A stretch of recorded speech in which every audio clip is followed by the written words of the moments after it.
มีแนวเฮ็ดนี่แหละบ่ได้อยู่ละพี่น้องเอ้ยเนาะมามื้อนี้กับ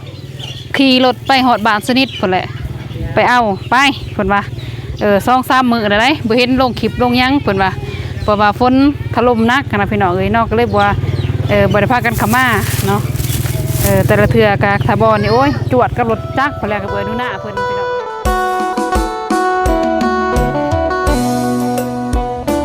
เปิดภาพมามื้อนี้พ่อแม่พี่น้องเอ้ยเนาะมาแตะไสเด้อันนี้สบายดีเด้อมาแต่สวนเฮ็ดสวนอีหยังชวนโมเมนต์ชวนดินละจะมาเฮ็ดนาแต่ว่ายังไม่ทันได้เฮ็ดเจียยังอะไรไม่ใหญ่เจียเครื่องคอง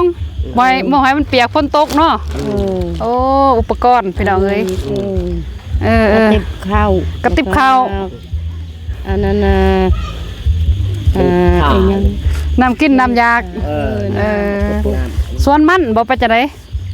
ส่วนมันแล้วก็นี่จะเริ่มเฮ็ดหน้าจักได้จักบ่าเลยหน้าก็มีบ่นี่น่ะสิเตรียมกำลังเริ่มสิลงเห็ดเนาะไปซ่องเทานี่บ่ลูกเต่าไปใส่บ่มีลูกบ่มีแต่ซ่องเทานี่อยู่กับบ้านนี่บ่อยู่กับบ้านเฮือนอยู่ไสเฮือนครับอยู่ลุ่มเข้าไปไหนพุ่นอีกบ่นี่เมืองนอกมีเบอร์เชโดทางเซโดนพุ่นบ่ไก่แคมเซโดนไก่เฮือนอีหยังเฮือนกวนพุ่นบ่ทางนั้นบ่วันน้ำตกตาดพุ่นบ่เฮือนเที่ยวโดยอยู่ซ่องเทาลูกหลานก็บ่มีหลานผู้นึงย่าก็เพิ่นก็มีแต่เจ็บเป็นจักสะพัวได้เงินคำก็บ่มีเรียกก็บ่ได้เฮ็ดเรียกได้เงินเฮ็ดก็บ่ได้อีหยังเพื่อกินก็บ่มีตัวกินก็บ่มีเพื่อนอยู่ก็มันโดกหมดแบบได้บ่มีเงินบ่มีคำอยู่ทางในพุ่นเนาะอยู่ทางนอกเขาไปซอยพุ่นเนาะโอเคบรบกวนละเด้อเจียนักไล่ในทางล่างพี่น้องเอ้ยเนาะเด้อเจอมาพ่อแม่พี่น้องเพิ่นมาแต่ทุ่งไห่ทุ่งนาพี่น้องเอ้ยเนาะโดยวิตรทาเกี่ยมเพิ่นสิขึ้นบ้านนี่แหละแต่ว่าเพราะว่าส่วนนี้ก็ฤดูฝนพี่น้องเอ้ยเนาะเพิ่นก็สิลงหัวลงสวนลงไห้ลงหน้านี่แหละพี่น้องเอ้ยเนาะก่อนอื่นก็กราบทักทายสบายดีเด้ออีพ่อแม่ FC เนาะสุคนบ่ว่าอยู่ภายในและก็ต่างประเทศพี่น้องเนาะก็ยินดีเข้าสู่2 สนิทเลยเนาะมาพบพอกันเส้นเก่าเส้นเคยมื้อนี้พี่น้องเอ้ยเนาะอยู่บ้านน้องพินเนาะออกจากบ้านน้องจันทนาพี่น้องเอ้ยเพราะว่าพายุส่วนนี้พี่น้องเนาะพายุก็เลยว่าดนเถื่อแล้วเขามาหาน้องเพิ่นเยี่ยมย่ามบ้านน้องเพิ่นพี่น้องเอ้ยเนาะกับทีมงานเนาะแล้วก็บ่าวนุ่งแน่แล้วก็ทางนู่นน่ะเพิ่นพี่น้องเอ้ยเนาะก็สิอัปเดตกันไปเรื่อยๆนี่แหละพี่น้องหายทางอีโฟอีเม FC เนาะอย่าพาเบื่อกันเด้อเนาะเพราะว่ายังอีต้นน้องเพิ่นนี่แหละพี่น้องเอ้ยเนาะเขามาอัปเดตเรื่อยบาง FC ก็ว่าให้บ้านน้องเพิ่นนี่เป็นจังไดคือว่าบ่แล้วเป็นจักเทื่อบ่อีหยังประมาณนี้นะพี่น้องเอ้ยเนาะที่จริงบ้านน้องเพิ่นก็แล้วพี่น้องเอ้ยเนาะน้องเพิ่นขึ้นอยู่ตามหิดของประเพณีแล้วพี่น้องเอ้ยเนาะแต่ว่ายังรอทาทีมงานเฮามามอบให้นี่แหละพี่น้องเอ้ยเนาะก็บ่ทันได้อันนี้ก็เซานิดก็สิเพิ่นว่าไปล่วงหน้าพี่น้องเอ้ยเนาะถ้าว่าไปก่อนคือว่าสิบรรยายไปเองนะพี่น้องเนาะก็มาท้าเบิ่งตัวจริงนำทีมงานเฮาอัปเดตไปนี่แหละพี่น้องเอ้ยเนาะไปเข้าไปหาทางบ้านน้องเพิ่นเลยพี่น้องเอ้ยเนาะบุกยังช่วงนี้สบายดีน้องจันทนาไปไสมาไสอัตลบิดบ่เด้อไปจะตัวบ้านเพิ่นพี่น้องเอ้ยเนาะปวดบ้านอยู่ข้างนั้นหั่นแหละเอาของก่อนพี่น้องเอ้ยเอาขนมไปให้น้องเพิ่นเนาะสนิทกับบริเขาไปตลาดผู้บ่าวกับฟ้าวแน่พี่น้องเอ้ยเนาะโอ้สบายดีเด้อนู่นน่ะคิดว่าบ่มีไฟในรถนี่ตัดเก็บอยู่อีหล่ะ บ่เฮ็ดลงอยู่นอกอยู่ยังคิดว่าบ่าวลงมาบ่ได้อัดประตูบ่สนิทแหนมเบิ่งพี่น้องเอ้ยบัดเข้ามาเพราะว่าโอ้แพ้แอบ่โอ้บ่ได้ไปใกล้น้ำหมู่แหละแน่นี่สิได้มาฮอดแต่เพียงนี้แหละรถไว้แล้วแอมขึ้นมากันนิดนึงอีกแบบมันเป็น บ่ม่วนอยู่บ่ขี่นี่ ม่วนแล้ว อยากได้บ่ อยากได้แล้วเนาะ เอาติบ่ได้ฟ้าสนิทไปแน่พี่น้องเอ้ยนี่คือเด็กศิลานี่ก็ ไป สิ ไปสวยเด้อซะ เพิ่นก็สิบ่ได้ทุกข์บ่ได้ยากแล้วดูหน้าเอ้ย ขับเองอยู่เด้ ครับเองอีกบ่ คันใดดิโอ้ โดย บ้านเลยสนิทเอ้ยใหญ่ อ๋อโดย แก่ก็ดีอยู่เนาะ ไปหาน้องปิ้นเพิ่นก่อนพี่น้องเอ้ยบ่ไปบ่เอ้ยหนูนะ ไปตัดคลิปก่อน ตัดคลิปก่อนบ่ เนาะบ่ได้ลงคลิปมาอยู่นี่ พี่น้องเอ้ยเนาะไปหาน้องเพิ่นก่อนพี่น้องเอ้ย เอาไปอนามัยอีก ติดรถทางอ้ายเพิ่นนี่แหละมาช่วงระยะพ้นพี่น้องเอ้ยเนาะถ้าว่าเที่ยวทางบ้านบ่อนเดียวกันเนาะอ้ายเพิ่นก็สิไปรับเอาก็ขี่มานํเพิ่นนี่แหละก็บ่ประมาททั้งอ้ายบ่าวนุ่งพี่น้องเอ้ยเนาะทุ่มเททุกสิ่งทุกอย่างเพื่อน้องๆนี่แหละให้น้องๆเพิ่นมีแนวเฮ็ดนี่แหละบ่ได้อยู่ล่าพี่น้องเอ้ยเนาะมามื้อนี้กับขี่รถไปฮอดบ้านสนิทพุ่นแหละไปเอาไปเพิ่นว่า2-3 มื้อแล้วได้บ่เห็นลงคลิปลงหยังเพิ่นว่าเพราะว่าฝนถล่มหนักนะพี่น้องเอ้ยเนาะก็เลยบ่ว่าบ่ได้พากันเข้ามาเนาะแต่ละเทื่อก็ถ้าบ่นี่โอ้ยจวดกับรถจักรพุ่นแหละกับเอ้ยหนูหน้าเพิ่นพี่น้องเอ้ยเนาะเพิ่นเจ้าบ้านเพิ่นสบายดีเด้อล่ะ สบายดีเด้ โอ้ เบิ่งลึงเลย สบายดีเบื้องหนึงบ่สบายดีมาช่องเบื้องก็บ่ได้เนาะ ถึงนึง ไม่ล่ะยืมทางไม้เอ้ยหนูหน้าเพิ่นได้ เพราะว่า ข้างในบ้านเพิ่นเปิดตู้เด้เปิดตู้เสียงดังพี่น้องเอ้ยฝนบ่ตกช่วงนี้เนาะ ตก ตกบ่ ตก ฝนเศร้าแล้วนี่กวดเนาะ เลย อนามัยพี่น้องเอ้ย3ศาสตร์5ซอต้องอนามัยครบสุดบ้านน้องเพิ่นพี่น้องเอ้ยอ้าวคันได้ยังอันนี้ล่ะ เขาต่อสายไฟไหม โอ้อาสามคำว่าต่อสายไฟบ่ เลย ไฟเรียบร้อยแล้วเด้เนาะพุ่งหมดแล้วพี่น้องหาก็แล้วมื้อนี้บ่เพิ่นต่อจังได๋ ก็มื้อนี้ กำลังต่อมื้อนี้บ่ เลย พอดีแล้วเนาะ เลย พอดีไตเลยเนาะ เลย เด้อพอดีต่อเรียบร้อยนั่นล่ะเนาะ เลย เสร็จจังได๋ขี้เหงื่อนี่กวาดใบแบบนี้ งัดสกระสอบดิ อย่าใส่สอบบ่ เลยก็ไปทิม เอาทิ่มทางอื่นพุ่นล่ะเนาะ เลย แม่นละพี่น้องเอ้ยอนามัยนี่แหละเพื่อความสะอาดสะอ้างเจ้าของเองนะให้ยามฝน เลย คันถ้าบ่อนามัยนี่ก็โอ้กลางบ้านกลางเมืองก็หุ่งที่ไปได้ หน้าตาเด้อเอ้ยนี่ อ้าวบ่เป็นหยังตามสบายโลดล่ะเพราะว่า2-3 มื้อนี่พายุถล่มหนักเลยพี่น้องเอ้ยก็เลยบ่ได้เข้ามาหาน้องเพิ่น นี่คู่มือฝนตกคู่มือหั่นแหละ เลย ฝนตกคู่มือ นับแต่ฝนนี่ก็บ่เห็นพวกเอื้อยเข้ามาได้บัดนี้มาบ่ได้ติทางมันมืน พอดีเลยคือเอื้อยหนูนาว่า เลย พอดีเลยโค้งทางอื่น ปริสิโคงไปทางพุ่นแล้วบ่ไปดอกทางให้มันเจือกเด้วันแฮแลนด์โลด เลย ก็เลยญาติก็เลยอายบ่าวนงไปหับเอามานำกันยังว่าเพราะว่า FC เพิ่นก็สิรอดูคลิปนี่แหละคือบ่เห็นทางทีมงานคงว่าพายุเขาแห้งพี่น้องเอ้ยตกข้าวว่าแต่เช้าก็เบิดตั้งแต่เช้าฝนตกมีสอบใส่อยู่บ่ มีอยู่ อนามัยพี่น้องเอ้ยบ้านน้องเพิ่นเป็นทางขี้เหงื่อสังคันมีทางขี้เหงื่อยังก็แห้งดีเนาะอันนี้บ่มีเนาะ เลย ถ้ามีแบบทางขี้เหงื่อยังก็ได้นะพี่น้องเอ้ยโอเค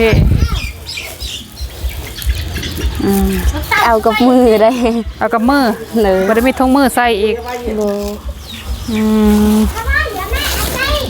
บ่มีบ่ถุงยางสั่งมัดมือไว้ให้มันเปื้อนแบบนี้ บ่มี ถุงยางแบบเศษเรือหั่นเด้คันบ่มีก็เอาขนมไว้คงตอนเล็กน้อยเด้อล่ะเด้อ เลย เอากระทงขนมใส่เลยโลดบาดนี่เอาขนมออกพี่น้องเอ้ย เพราะว่ามันเปื้อนเด้ยามฝนเอาแต่มือก็โอ้สิว่ารังเกียจบ่พี่น้องเอ้ยก็คันสิว่าอย่างหนึงก็ขี้เหงื่อเนาะโดยกระปองกันตัวเองแน่แหละได้บ่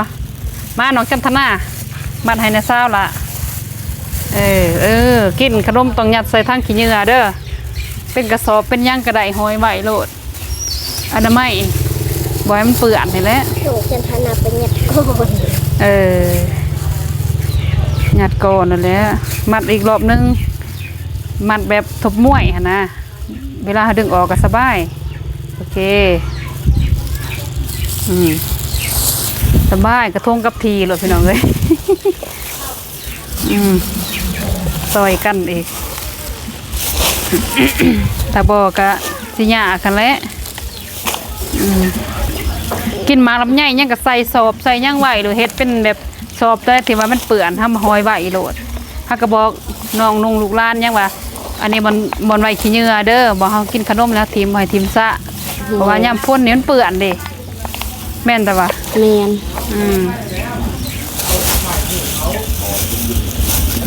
อันนั้นไม่เนี่ยอยู่เพื่อนน่ะเศร้ากับทั้งขี้เหงื่อยังกับบริมีดแล้วกับคู่แตกนี่แหละคู่แตกตัวคู่ย่าเขาเด็กซี่สูงๆในน้อยหนึ่งค่ะว้ายกระจกอันยืดใช่ละมูนองทรายมหาหนองทรายสัตว์ปัญญาวะไปใส่แล้วน้องทรายค่ะฝุ่นกะเตะต่อเลยใส่ไปเตะต่อนักกีฬาเพื่อนเอ้ยออกกำลังกายและนักกีฬาเพื่อน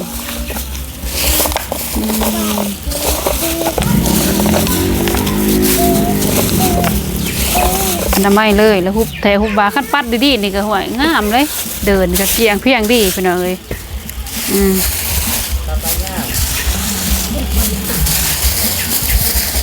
โอ้จวดเลย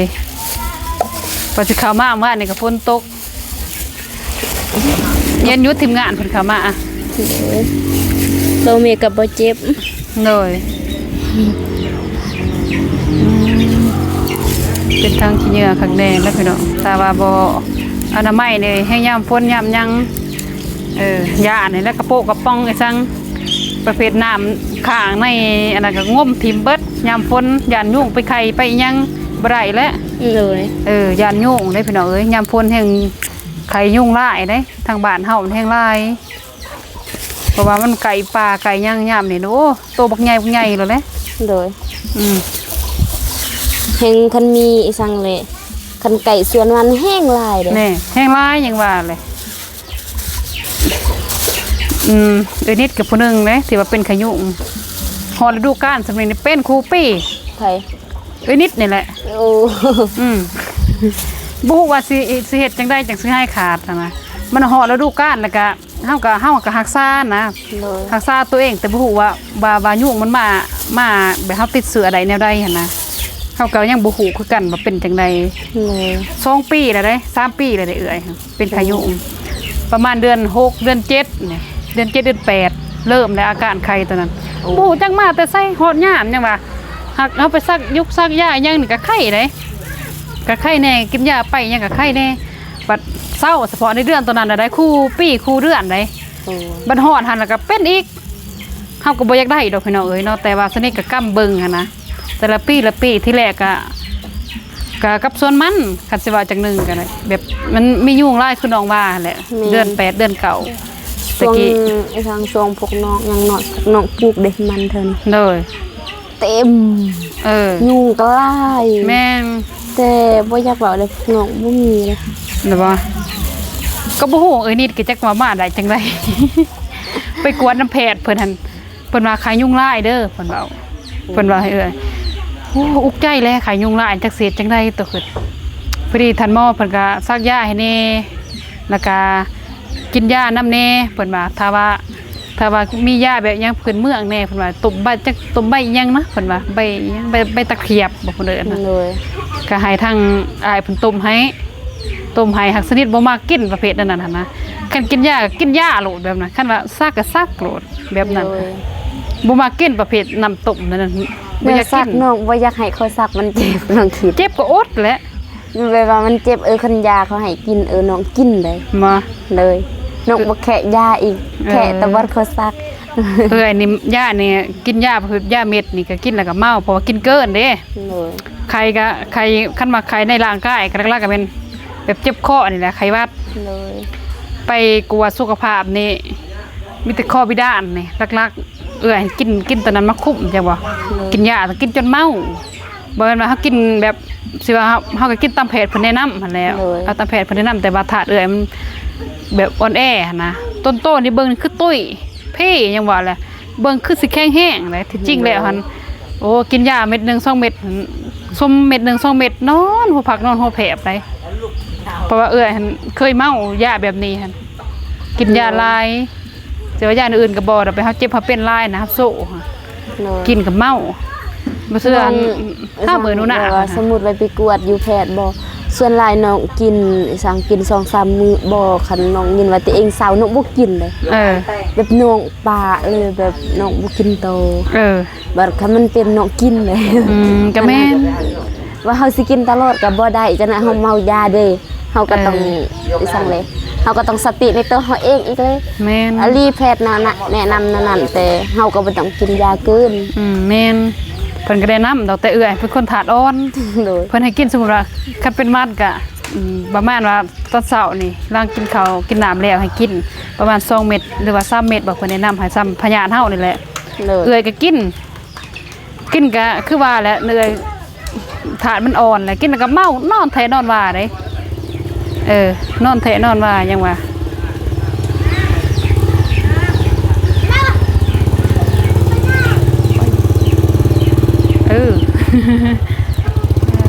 ผู้นี้เดี๋ยวบ่หมู่เพิ่นสบายดีเด้อผู้บ่าวหมู่ของน้องบ้านน้องจันทนาพี่น้องนะพุ่นผู้บ่าวสบายดีผู้บ่าวมีอีกน้องเพื่อนน้องจันทนาซองเนาะบ่ใส่ตัวใดเอาจะว่าเพื่อนน้องจันทนาลอยไปวะเห็นคือนูนาว่าเพื่อนครัวไปห้องน้ำว่ากันทั่วเลยบอกพิษพี่น้องเนาะเพราะมันเรียนไล่2คนเพิ่นนะบ้านน้องพิษพี่น้องเนาะหมู่เพื่อนของบ้านน้องพิษของน้องชายเพิ่นพี่น้องมาแวะมายามทางน้องพิษเพิ่นนี่แหละพี่น้องเนาะบ่แม่นว่าผู้เบาน้องพิษก็บ่แม่นเด้อน้องชายหมู่ของน้องชายพี่น้องเลยน้องพิษบ่ว่าติเนาะบ่มีตินั่นน่ะเนาะอันนั้นไอ้สังอันนั้นหันแล้วแบบผู้บ่าวผู้แพ้วนี่แหละบ่มีดอกเนาะมีแต่คนคุยซื่อมีแต่คนคุยบ่นั่นพี่น้องว้าวมาแล้วบัดนี้เอากระด้นไหนพวกน้องอยู่ตั้งแต่น้องยังทำได้เฮือนเลยโดยแต่เขาก็ว่าตัวเองหับได้น้องก็อยู่กันเขาหับบ่ได้น้องก็บ่อยู่น้องก็น่าอายบ่เป็นน้องก็น่าอายเป็นได้โดยแม่นั่นแหละพี่น้องนะที่จริงแล้วก็คันว่าเป็นก็ผู้แลให้อายุได้20ปลายปีพุ่นตอนนี้จักปีละตอนนี้17ถ้า20ปลายกว่าปีพุ่นจังเอาอยู่ไปอีกจักปี2ปี3ปีจังค่อยเอาเด้อบ่ว่าติบ่จักเละตามวาสนาเนาะตามวาสนาเนาะคำวาสนาเฮาสิเอาอายุสำนิน้องก็คัดใจบ่ได้แล้วพี่น้องของธรรมชาติเนาะโดยเนื้อคู่ธรรมชาติพี่น้องเนาะตัวนี้ก็ว่าบ่ได้ดอกถ้าเป็นไปได้ก็คือทีมงานฮาบานี่แหละบ่ได้จังเอาผู้ชายอายุ20ปลายปีแล้วเป็นอ้ายโดยรุ่นอ้ายเปิดเผยบัดเปิดเผยน้องพินเปิดเผยบัดนี้พี่น้องลมไปซื่อๆจังซั่นแหละเพิ่นก็หาเฮ็ดเวียกน้องก็อยู่แบบว่าห่างกันเลยนะบ่ได้อยู่นำกันมีคนคุยเนาะโดยมีคนคุยซื่อๆคุยอยู่ในโทรศัพท์ซื่อๆบางมื้อก็คือนนาเว้าแหละบางมื้อก็บ่เห็นอ่อนน้องบ่ได้ลิ้นโทรศัพท์ปานใดเด้น้องมื้อนี้น้องก็ไปหาไอ้จ้ะไปหาหน่อไม้เด้ไปหาหน่อไม้อยู่ไสอยู่น้ำเซนหน่อไม้โกหน่อไม้จังก็หน่อไม้โกเลยนั่นได้ว่าหน่อไม้โกวะต้องมีน้ำเด้ต้องเป็นน้ำมีน้ำอีหยังหั่นบ่โดยขนาดน้องไปหากะซ้ำกินหั่นแหละน้องผู้เดียวน้องไปงบไปผู้เดียวอีกเลย แนมไปแนมมาย่านไอ้สังคนมันจะกำเองก็ย่าน พอไปผู้เดียวเนาะ เลย ฝนตกฝนลมพี่น้องเอ้ย ฝนตกเนาะน้องแข้งเลยเด้น้องประซุนน่ะแบบว่าคนกินบ่มีน้องไปเลยผู้เดียวก็ไปคือคนบ่มีหมู่สิว่าลมแล้วคนบ่มีหมู่ไปหาของกินก็ไปคนเดียว เด้อไปคนเดียวเนาะ เลยบางมื้อไอ้สังบางมื้อก็ชวนหลานไปนำหลานบ่ไปก็ไปคนเดียว เลยก็บ่ติแหละคันเฮาบ่หาก็ไปสิหานั่นล่ะเนาะ เลย แต่เอื้อยก็ยังคือกันเด้บางมื้อก็ไปนี่แหละคันบ่ได้ไปกับทีมงานก็